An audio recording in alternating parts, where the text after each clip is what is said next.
আর মুখ থেকে আমি 4-5 দিন আগে ঘটনা শুনছি। বেলা বোতল লইয়া গেছে, ফু দিয়ে আনতো পানি বেড়া খা। সকালগুলা গিয়া বেটা বইছিল, ফজরের নামাজ না হইলে গিয়ে নৌকা বলে বইছে।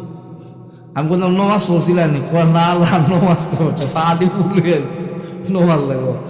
কয় যে ঠান্ডা পানি, নমাজ আমি পড়ছি না। তা আমি পানি ফু দিছি, বেটা বলে কয় যে নমাজ তো পড়ছস না, ফু দিয়া গীতা করতে। ওই বেটা জানলো কেমনে আমি যে নমাজ না হইলে পানি লইয়ে এসি। কথা আগে নমাজ পড়ো, নামাজ পড়ে এসে পানির বোতল যতদিন পর্যন্ত বেড়ার বাড়িতে আসিল, পানিটা অতদিন পর্যন্ত গরম আছিল। উনার আওলা আর উনার আমি যখন সময় বেড়াখাল যাই, উনি দেখে কিনা আমি জানি না, আগে সর্বপ্রথম আমি ওনার আব্বার কবরের সামনে দাঁড়াইয়া সুডুমুডু একটা সুরা ফইরা হইলো আমি কোনো জায়গায় যাই, এদিক দিয়ে গেছে। মানে এত ওনার রুহানি ফৈজিও যারা পাইছে তারা জীবন পরিবর্তন হয়ে গেছে, ঠিক কিনা জোরে বলেন? ওনার আওলা, উনি ওয়াজ করবেন। এখন একটা কথা হইল, আপনারা তো অনেকে আসুন, এটা মুসলমান বন্ধু আমার আল্লাহ রাব্বুল আলামিন আগের মতো করে আবার পৃথিবী সাজাইয়া, আসমান আগের মতো করে বানাইয়া, জমিন আগের মতো করে বানাইয়া, চন্দ্র সূর্যগুলো আগের মতো করে বানাইয়া, আমার আল্লাহ বলেন ওয়া ইদাল কুবুর বু'সিরাত, আল্লাহ বলেন ওই কবর থেকে কবর উল্টাইয়া আমি আল্লাহ ওই কবর থেকে মানুষগুলাকে উজ্জীবিত করব। এক কথায় আমি আল্লাহ তাদেরকে ওই মাটির থেকে আবার উঠাব। আল্লাহ বলেন মিনহা খালাকনাকুম ওয়া ফিহা নুঈদুকুম ওয়া মিনহা নুখরিজুকুম তাওয়াতান উখরা।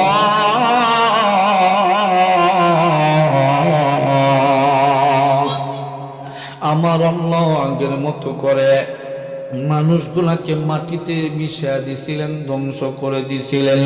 আল্লাহ ওই মাটিকে ডাক দিয়া বলবে দুনিয়ার মাটি,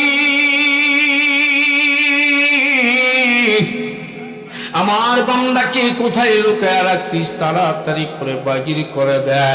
ওই মাটি মানুষগুলাকে মাটির ভিতরে থেকে বাহির করে দিবে। আগুনকে আল্লাহ ডাক দিবে, রে আগুন তোর ভিতরে যদি আমার বান্দা তাকে বাহির করে দেয়। বাতাসকে আল্লাহ ডাক দিয়া বলবে বাতাসকে আমার বান্দা বাহির করে দেয়। এক কথায় সকল মানুষগুলো যারা যারা দুনিয়ায় আসছিল, সকল মানুষগুলো সহ জিনগুলো সহ আল্লাহর সকল প্রথম সৃষ্টি থেকে নিয়ে শেষ সৃষ্টি পর্যন্ত সকল সৃষ্টিকে উজ্জীবিত কইরা আমার আল্লাহ একটা মাঠের মধ্যে দাঁড় করা দিবে। ওই মাঠটা বড় বন্ধু ভয়ঙ্কর একটা মাঠ হবে। আগে যাদের কথা বলেছিলাম, বেপরদা মহিলা যদি হয় তাদের উপায় থাকবে না, বন্ধু বেপরদা দায়ুস পুরুষ যদি হয় তাদের উপায় থাকবে না। যাদের কথা বন্ধু এত সময় আগে যে যাদের কথা বললাম, সুদকুরু ঘুষকুরু যদি হয় তাদের উপায় থাকবে না।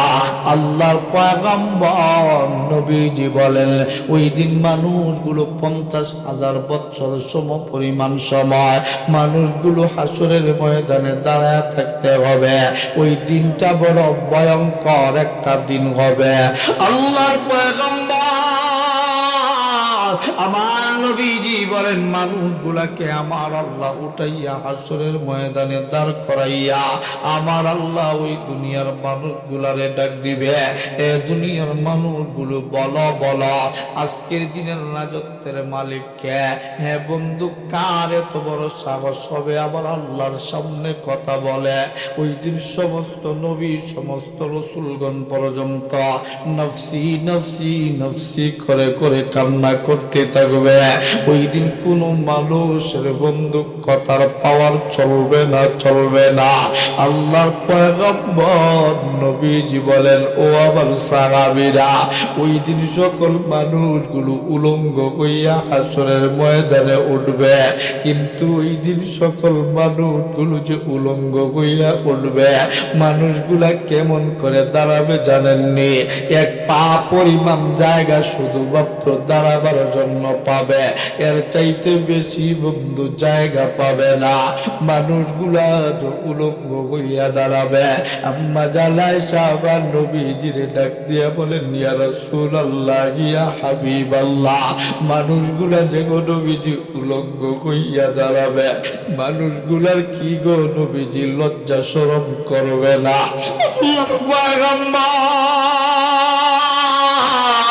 আমার নবী ডাক দিয়া কয়, আয়েশা রে, ওই দিন কে কার লজ্জাস্থানের দিকে তাকাবে? ওই দিন বড় ভয়ঙ্কর একটা দিন হবে।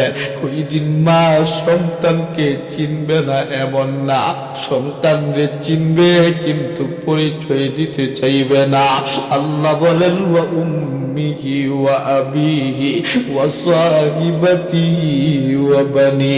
আল্লাহ বলেন, ওই দিন সন্তান মারে চিনাও পরিচয় দিতে চাইবে না, মা সন্তানরে দেখা সন্তানের পরিচয় দিতে চাইবে না। ওই দিন বড় ভয়ঙ্কর একটা দিন হবে। ওই দিন মানুষগুলা কমপক্ষে 50,000 বছর পরিমাণ সময় দাঁড়ায় থাকতে হবে। মানুষগুলার মাথা আর অর্ধঘাত উপরে সূর্যটারে এনে দেওয়া হবে। বন্ধু, এই সূর্যটাকে 9,33,000 কোটি লক্ষ মাইল দূরে রাখা হবে না। ওই দিন মানুষগুলার মাথার অর্ধঘাত উপরে সূর্যটারে এনে দেওয়া হবে। এই সূর্যটার বন্ধু 70 গুণ পাওয়ার আছে। 69 গুণ পাওয়ার সূর্যের আমার আল্লাহর কাছে রেখে দিয়েছে। এরপরে এই সূর্যটারে মানুষগুলার থেকে 9,33,000 কোটি লক্ষ মাইল দূরে সূর্যটারে রাখছেন। ওই দিন ওই 69 গুণ পাওয়ার একত্রিত কইরা পুরা 70 গুণ সূর্যের পাওয়ার দিয়া আমার আল্লাহ হাসরের ময়দানটারে সাজাইবে।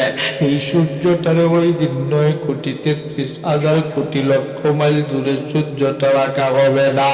মানুষগুলার মাথার অর্ধঘাত উপরে সূর্যটারে এনে দেওয়া হবে। এই সূর্যের এমন পাওয়ার হবে, এই সূর্যের পাওয়ার আর তেজের কারণে মাটির মধ্যে যখন সূর্যের আলোটা লাগবে, আল্লাহর পয়গম্বর নবীজি বলেন, সঙ্গে সঙ্গে এই মাটির জমিনটা তামার জমিতে পরিবর্তন হয়ে যাবে। এই জমিনের মধ্যে মানুষগুলো যখন দাঁড়ায় থাকবে, মানুষগুলার মাথার চামড়িতে যখন সূর্যের আলোটা লাগবে, মানুষগুলার মাথার চামড়িগুলো ফাটতে থাকবে, মানুষগুলার মাথার চংলাটা উইরা যাইতে থাকবে, মানুষগুলার মাথার মগজগুলো বাতের মতো উতরাইতে থাকবে, মানুষগুলার মাথার মগজগুলো কান দিয়া টপ টপ করে বেয়ে বেয়ে পড়তে থাকবে, মানুষগুলার মাথার মগজগুলো নাকের ছিদ্র দিয়া বাকির হতে থাকবে, মানুষগুলার বন্ধু চক্ষুটা চোখ থেকে বাগির হইয়া আল্লাহর পয়গম্বর নবীজি বলেন, নাকের মাথায় চোখ চলে আসবে, জিহ্বাটা কুকুরের মতো লম্বা হইয়া বুক পর্যন্ত চলে আসবে, মানুষগুলার শরীর থেকে চামড়াগুলো খসে খসে পড়ে যাইতে থাকবে, মানুষগুলার একটা হাড্ডি আর একটা হাড্ডির সাথে বাড়ি লাগতে থাকবে, গুস্ত হাড্ডি থেকে জুইলা জুইলা থাকবে। এমন করে করে মানুষগুলো 50,000 বছর সম পরিমাণ কাটাইতে হবে। নবীজি বলেন, ওই দিনের এক একটা দিন দুনিয়ার 50 একটা সেকেন্ড, এক একটা মিনিট, ওই দিনের দিনগুলো, ওই দিনের দিনগুলো এক একটা সেকেন্ড দুনিয়ার দিন চিন্তা করলে এক একটা সেকেন্ড হবে দুনিয়ার 50,000 বছর। ওই দিন মানুষগুলা দাঁড়াইতে দাঁড়াইতে বন্ধু দিশে কারার মতো হয়ে যাবে। কার কাছে গেলে একটু মুক্তি পাওয়া যায়? আল্লাহকে ডাকার মতো শক্তি আর সাহস কারো থাকবে না। মানুষগুলো কি করবে কি করবে? আম্মা জান আয়েশা রে আল্লাহর নবী ডাক দিয়া কয়, আয়েশা গো, কে কার লজ্জাস্থানের কথা চিন্তা করবে? ওই যে সূর্যের দিকে মানুষগুলো তাকায় থাকবে, 50,000 বছর চলে যাবে, একটাবার নিচের দিকে তাকানোর মতো সাহস আর শক্তি থাকবে না। মানুষগুলো দাঁড়াইতে দাঁড়াইতে অসহায়ের মতো হইয়া মানুষগুলো এক পর্যায়ে দৌড়ে চলে যাবে আদম পয়গম্বরের কাছে। জিহ্বাটা কুকুরের মতো লম্বা লইয়া লইয়া মগজগুলো টপ টপ টপ টপ কইরা পড়ে, চক্ষুটা ঝুলন্ত অবস্থায় নাকের মাথায় লইয়া আদম পয়গম্বরের কাছে যায়, ডাক দিয়া বলবে, আব্বা যা, ও আদম পয়গম্বর, একটু বলো না, আল্লাহ যেন হাসরের ময়দানের বিচারটা শুরু কইরা দেয়। হয়তো আমাদেরকে জাহান্নামে দিয়া দিক, নয়তো জান্নাতে দিয়া দিক। হাসরের ময়দানের আর কষ্ট সহ্য করতে পারি না। আদম পয়গম্বর উম্মত গুলো বান্দা দিকা তত্তর করে কাঁপতে থাকবে, সন্তানদের দিকা কাঁপতে থাকবে। ডাক দিয়া কয়, সন্তানের আরে তোমরা আমি আদম পয়গম্বরের কাছে আসছ, তোমরা কি টাকা দেখো না আবার আল্লাহর বড় বড় হুঙ্কার? আল্লাহ ওই সময় ডাক দিয়া বলবে, দুনিয়ার বাচ্চা, দুনিয়ার বাচ্চাই পাইয়া তোমরা আমি আল্লাহকে বলে গেছিলা। বলো বলো, আজকের দিনের রাজত্বের মালিককে? কার এত বড় সাহস হবে আল্লাহর হুঙ্কারের সাথে কথা বলা? ওই দিন আল্লাহর আরশটা তরতর করে কাঁপতে থাকবে। আল্লাহ যে কুরসিটার মধ্যে বসা, কুরসিটা তরতর করে কাঁপতে থাকবে। আদম পয়গম্বর ডাক দিয়া কয়, সন্তানেরা রে তোমরা কি শুনো না? আল্লাহর এই বড় বড় হুঙ্কারের সামনে আমি আদম পয়গম্বরের আওয়াজ কিছুই না। তোমরা অন্য নবীর কাছে যাও। মানুষগুলো দৌড়াইয়া শীষ পয়গম্বরের কাছে যাবে। শীষ পয়গম্বর কোনো কথা বলে না। এক নবী আর এক নবী কইরা কইরা মানুষগুলো জিহ্বাটা কুকুরের মতো লম্বা লইয়া হাঁটবে, সময় একটা হাড্ডি আর একটা হাড্ডির সাথে বাড়ি খাইতে থাকবে। মানুষগুলো দৌড়াইতে দৌড়াইতে সকল নবী রসুলের কাছে গেল। কোন রসুল নবী একটু সুপারিশের জন্য রাজি হয় না। এক পর্যায়ে ঈসা পয়গম্বরের কাছে যাইয়া ডাক দিয়ে বলবে, ও ঈসা পয়গম্বর,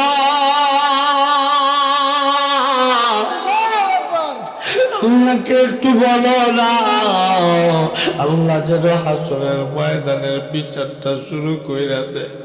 আরে ঈসা পয়গম্বর সহ্য করতে পারি না। ঈসা পয়গম্বর তরতর করে কাঁপতে থাকবে, না রে উম্মতেরা, আমি পারবো না, পারবো না। তোমরা দেখো না আমার আল্লাহ এত রাগান্বিত।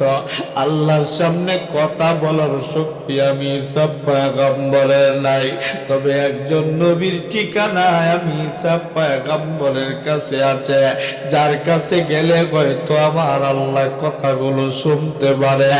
কোন নবী গো, কার কাছে যাব? একটু ঠিকানাটা যা। বলে তিনি হলেন রাহমাতুল লিল আলামিন মুহাম্মাদুর রাসূলুল্লাহ সাল্লাল্লাহু আলাইহি ওয়াসাল্লাম। উম্মতগুলো আমার নবীর ঠিকানা পাইয়া আমার নবীর উম্মতের কেমন পাগল রে, আমার নবী কেমন উম্মতের পাগল। আমার নবী ওই দিন মাকামে মাহমুদের মধ্যে সেজদা দিয়া দিয়া আমার নবী কাঁদবে, উম্মতি উম্মতি উম্মতি। আমার নবী যখন উম্মতের ব্যথায় কান্না করতে থাকবে, আমার নবীজির চারপাশে উম্মত গুলো দাঁড়াবে, জিহ্বাটা কুকুরের মতো লম্বা, শরীর থেকে মাংস গইজা গইজা পইরা যায়।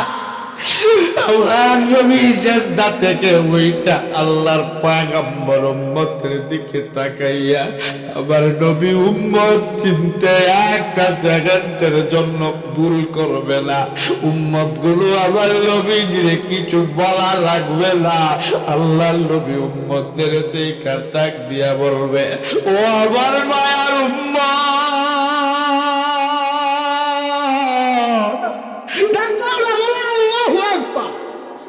একবার জুড়ে ডাক দাও না, বলো না আল্লাহ।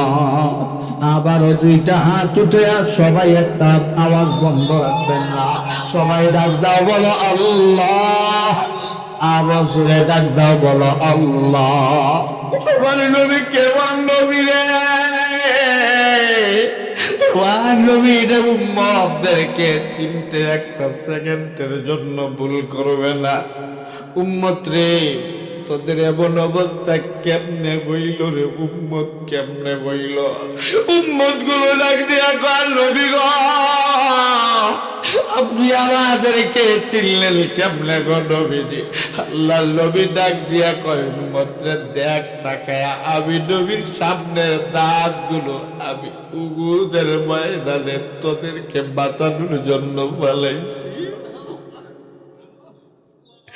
তাইফের ময়দানে আমি নবীজি রক্ত ঝরাইছি আজকে তোমাদেরকে ওই দিন থেকে বাঁচাবার জন্য। আল্লাহ নবীজির দিকে উম্মত গুলো তাকায়া কাঁদবে আর ডাক দিয়া কয়, নবী গো দুনিয়ায় থাকতে আপনি নবীজিরে চিনলাম না, আর আজকে আপনি আমাদের পরিচয় যাই না আমাদেরকে ফিরাইয়া দিলেন না। আপনার মতো মায়ার নবী হইতে পারে না।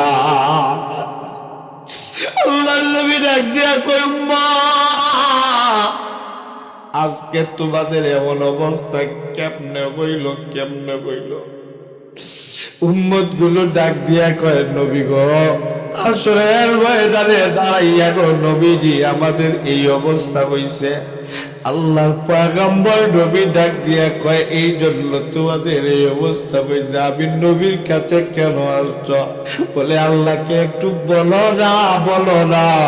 আল্লাহ যেন হাসরের ময়দানের বিচারটা শুরু কইরা দেয়, হয়তো আমাদেরকে জাগার নামে দিয়া দিক, নয়তো জান্নাতে দিয়া দিক। আমার নবী কেমন নবী রে, ওই নবীরে গালি দেয়, এরপরেও তোমার রক্ত গরম হয় না। বুঝতে হবে তুমি বন্ধু আশিকে রাসূল না, ঠিক কিনা? আমার নবী রাহমাতুল লিল আলামিন, আমার নবী ডাক দিয়া কয়, উম্মত রে চিন্তা করিস না, দেখি কি করা যায়। নবী গো আমাদেরকে আপনি ফিরাইয়া দিয়েন না গো নবীজি, ফিরাইয়া দিয়েন না। আল্লাহর পয়গম্বর নবী ডাক দিয়া কয়, একটু দাঁড়া। আমার নবী মাকামে মাহমুদের ভিতরে, আমার নবী বন্ধু সেজদায় পইরা যাবে। আমার নবী আবার আল্লাহর কাছে সেজদায় পইরা আমার নবীজি এত এত প্রশংসা শুরু করে দিবে। আল্লাহর প্রশংসা করে আমার নবী ডাক দিবে, আল্লাহ আল্লাহ। ডাক দাও না, বলো না আল্লাহ। জোরে ইমানি আওয়াজে ডাক দাও, দুইটা হাত উঠে ডাক দাও, বলো আল্লাহ। আরো জোরে ডাক দাও, বলো আল্লাহ। আমার আল্লাহ রে আমার নবীর ডাকটা দিতে দেরি হবে। আমার আল্লাহ কাহারিয়ত থেকে গাফফারিয়তে পরিবর্তন হতে একটা সেকেন্ড তো দেরি করবেন না। না না আমার বড় ভাই, আমার অত্যন্ত কাছের যদি কোনো মানুষ থাকে,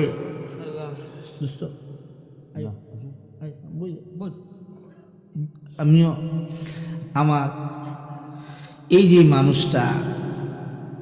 এই মানুষটার দাওয়াতের কারণে এখানে উপস্থিত। আজকে আমার প্রোগ্রাম কই কই রাখতে তো ইসলাম জানেননি। একটা প্রোগ্রাম হলো ও আপনার খাগড়াছে, কিন্তু আমার দুলাভাই তাকে একজন চাকরি করে, এবারটাই মায়া করে দাও। আমি বললাম আপনার বক্তা কয়জন? বক্তা